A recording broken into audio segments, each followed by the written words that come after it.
کسی بھی اسلامی تحریک کے اندر، معاشرے کی کسی بھی جدوجہد کے اندر ایک وقت آتا ہے جب سب لوگ کسی نہ کسی طرح سے شامل ہونے کی کوشش کر رہے ہوتے ہیں۔ کربلا کے اندر جب تحریک کا آغاز ہوا اور سید الشہداء کے لیے خطوط جانے لگے تو شروع میں یوں لگا جیسے عبداللہ بن عبید اللہ بن زیاد کی فوج کو شکست دینا کوئی مشکل کام نہیں ہوگا، لہذا جوق در جوق لوگ خطوط لکھ رہے تھے۔ البتہ بعض مورخین نے اس کے اوپر اعتراض کیا ہے کہ شاید یہ خطوط اصلی خطوط نہیں تھے، اس کے اندر خود عبید اللہ ابن زیاد کے جاسوسوں کے خطوط بھی شامل تھے، لیکن کئی شواہد اس بات کے اوپر قائم ہیں کہ یہ خطوط اصلی خطوط تھے جو لوگوں نے سید الشہداء کے لیے لکھے تھے۔ من جملہ شواہد میں سے وہ موقع ہے جب عاشور کے دن سید الشہداء نے خطوط کے تھیلے نکلوا کر دشمن کے لشکر کے سامنے بھجوائے تھے کہ کیا تم لوگوں نے یہ خطوط نہیں لکھے تھے؟ اس کا مطلب ہے کہ واقعا لوگوں نے خطوط لکھے تھے اور وہ اصلی خطوط تھے، جعلی خطوط نہیں تھے۔ کیوں لوگوں نے خطوط لکھے؟ کیوں اہل کوفہ نے خط لکھنے میں کوئی سستی نہیں دکھائی؟ خط کے متن بھی بہت زیادہ شدید تھے اور اس میں شدت کے ساتھ سید الشہداء کو دعوت دی گئی تھی۔ اس موقع پر اہل کوفہ نے اپنے جذبات کا اظہار کیا۔ تعجب اس پر بھی ہے کہ جب حضرت مسلم بن عقیل تشریف لے آئے اور حضرت ہانی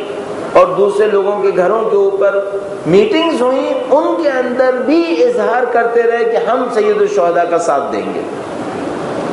این موقع کے اوپر پیچھے کیوں ہٹے ہیں؟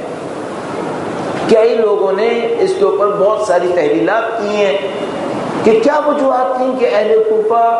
اس طریقے سے شروع میں اپنے جذبات کا اظہار کرتے ہیں اور اس کے بعد آخری موقع کے اوپر جب بالکل آخری معرکہ آ گیا تھا اس موقع کے اوپر پیچھے ہٹنے کی کوشش کر رہے ہیں۔ ایک بات بہت واضح طور پہ سمجھ میں آتی ہے کہ شاید شروع سے لوگوں کی نظروں میں جان دینا آخری ہدف نہیں ہوتا، یعنی شروع سے وہ سوچ رہے ہوتے ہیں کہ شاید اس سے کم پر بھی معاملہ حل ہو جائے گا، تو وہ شروع میں سید الشہداء کا ساتھ دے رہے تھے اور وہ سوچ رہے تھے کہ ہم سب لوگ جب ساتھ دے دیں گے تو کوئی جنگ نہیں ہوگی، عبید اللہ ابن زیاد یوں ہی شہر چھوڑ کے چلا جائے گا، سید الشہداء کا لشکر یوں ہی شامل ہو جائے گا، داخل ہو جائے گا کوفہ کے اندر، کسی قسم کی جنگ پیش نہیں آئے گی۔ اگر جنگ پیش آئی بھی تو اس کے اندر سید الشہداء کا پلڑا اتنا بھاری ہوگا کہ عبید اللہ ابن زیاد کی فوج زیادہ دیر تک مقاومت نہیں کرے گی۔ کسی کے ذہن میں شاید نہیں رہا ہوگا کہ یہ جنگ کا معرکہ تبدیل ہوگا اور ایک موقع آئے گا کہ جب سید الشہداء کی فوج کی تعداد انتہائی کم رہ جائے گی۔ دوسری طرف سے ہم جانتے ہیں کہ عبید اللہ ابن زیاد اس زمانے کے سیاستدانوں میں مکار ترین سیاستدان سمجھا جاتا ہے، اور دنیا کے اندر دو ذرائع ایسے ہیں جو مکار ترین سیاستدانوں کے اصلی ترین حربے شامل ہوتے ہیں، ایک لالچ ہے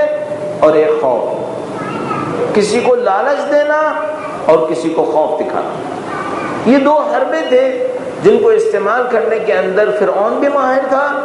اور یہی دو حربے ہیں جن کو استعمال کرنے میں وہ عبید اللہ ابن زیاد اور آج کے یزید اور زیاد وہ سب ماہر ہیں کہ کبھی کسی کو خوف دلائیں گے اور کبھی کسی کو لالچ دیں گے۔ یہی دو کام انہوں نے انجام دیے، اور ان دونوں کے مقابلے میں صرف ایک طاقت تھی جو دفاع کر سکتی تھی، اور وہ جو طاقت تھی جو دفاع کر سکتی تھی کسی انسان کا کہ وہ لالچ میں نہ آئے، وہ خوف کا شکار نہ ہو، وہ صرف ایک چھوٹا سا نقطہ تھا، وہ یہ کہ ہم نے اس دنیا میں باقی نہیں رہنا ہے، ہم سب نے یہاں سے جانا ہے۔ اور اس خاطر خدا و تعالی اہل بیت اطہار علیہ السلام موت کے اس تصور کے اوپر اتنی شدت سے تاکید کرتے تھے کہ اگر کسی کے سامنے موت آشکار ہو جائے، نہ لالچ میں آئے گا اور نہ خوف میں آئے گا۔ لالچ میں اس لیے نہیں آئے گا کہ اس کو پتہ ہے میں نے مرنا ہے، کتنا ہی کچھ مجھے مل جائے ہمیشہ میرا ساتھ نہیں دے سکے گا، اور خوف میں اس لیے نہیں آئے گا کہ جو خود مرنے کو تیار ہو اسے کوئی کس چیز سے ڈرا دھمکا سکتا ہے۔ یہ دو چیزیں تھیں،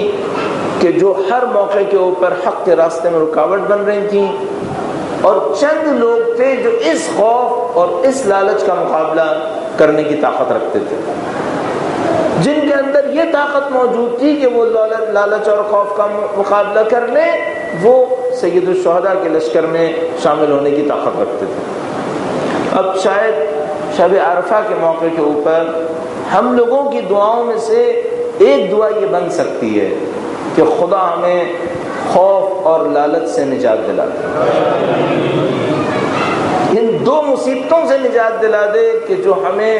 امام کے راہ میں قدم بڑھانے سے روک سکتی ہے. اگر انسان کے لیے یہ مشکل حل ہو جائے کہ وہ کسی خوف میں نہ پھنسے، کسی لالچ میں نہ پھنسے، اس کے بعد یہ امکان موجود ہے کہ وہ اپنی زندگی کو آسانی سے اللہ کی راہ میں قربان کر سکے.